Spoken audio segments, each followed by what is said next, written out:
కడప జిల్లా పులివెందుల ఎమ్మెల్యే మాజీ ముఖ్యమంత్రి వైఎస్ఆర్సీపీ అధినేత వైఎస్ జగన్మోహన్ రెడ్డి తన స్వంత నియోజకవర్గం పులివెందులలో రెండో రోజు పర్యటించారు. ఈ సందర్భంగా 10 కోట్లతో ఆధునికీకరణ చేసిన వైఎస్ రాజారెడ్డి నేత్రాలయాన్ని పులివెందుల ప్రజలకు అంకితం చేశారు. అనంతరం ఆయన ఆసుపత్రి అంతా తిరిగి అక్కడి ఏర్పాట్లను పరిశీలించారు. కంటి పరీక్షలు చేయించుకున్నారు. పులివెందుల్లో గత కొన్ని దశాబ్దాలుగా రాజారెడ్డి ఆసుపత్రి సేవలు అందిస్తుంది. దివంగత నేత డాక్టర్ వైఎస్ రాజశేఖర్ రెడ్డి ఈ ఆసుపత్రిలోని పనిచేసి రూపాయి వైద్యుడిగా గుర్తింపు తెచ్చుకున్నారు. అయితే ఈ ఆసుపత్రిని ఇప్పుడు అత్యాధునిక సౌకర్యాలతో తీర్చిదిద్దారు. ఈ వైద్యశాలకు వైఎస్ఆర్ ఫౌండేషన్ స్థలం సమకూర్చడంతో పాటు సుమారు 10 కోట్లు వెచ్చించి నూతన భవనం నిర్మించి అత్యాధునిక కంటి వైద్య సేవలు అందించే ఏర్పాట్లను చేశారు.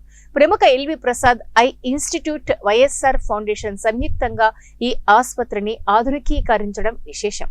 తక్కువ ఖర్చుతో అత్యాధునిక సౌకర్యాలతో ఇక నుంచి ఈ రాజారెడ్డి ఆసుపత్రి కంటి వైద్య సేవలు అందించనుంది. రోజుకు 5,000 ఆపరేషన్లు చేయగల అత్యాధునిక పరికరాలను ఆసుపత్రిలో అందుబాటులో ఉంచారు.